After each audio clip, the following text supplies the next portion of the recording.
बिस्मिल्लाहिर्रहमानिर्रहीम। अस्सलाम वालेकुम फ्रेंड्स, कैसे हैं आप सब। आज मैं एक गराटू जलेबी की रेसिपी आपसे शेयर कर रही हूँ। इससे पहले मैंने आलू जलेबी बनाई थी, वो भी बड़ी मज़े की बनी थी। ये जलेबी भी फर्स्ट अटैम्प्ट में बहुत मज़े की बनती है, बिल्कुल सिंपल इंग्रेडिएंट्स है। चलिए मेरे साथ शुरू करते हैं।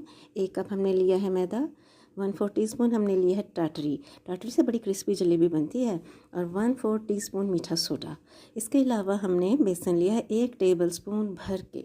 और चीनी लिया है 1 कप, 1 कप पानी जाएगा। और इलायची पाउडर, ये शीरे के लिए। और उसी शीरे में हम चुटकी भर ज़रदा रंग डालेंगे। अब आपने ये करना है कि जो ड्राई इंग्रेडिएंट्स हैं ना शीरे के अलावा, वो आप एक बोल में इकट्ठे कर लें। और नीम गर्म पानी से आपने इस बैटर को घोल लेना है। और इस बैटर को आपने कम से कम 2 घंटे रेस्ट देना है। अच्छा, इसकी कंसिस्टेंसी देखिए, ये रिबन लाइक कंसिस्टेंसी है, क्योंकि मैं इसे हैंडल कर सकती हूँ। वैसे फ्लोई कंसिस्टेंसी होती है जलेबी की। और जलेबी का इसका ये है कि ये ज़रा ना मोटी बनाते हैं तो ये चल जाती है। एक तार का शीरा बना लीजिए। और ये देखिए, आप किसी भी शॉपिंग बैग में ना कॉर्नर में सुराख करके कोन बना के इस तरह से मोटी सी जलेबी दोनों साइड से फ्राई करके शीरे में तकरीबन 2 मिनट के लिए इसे डिप कर दें।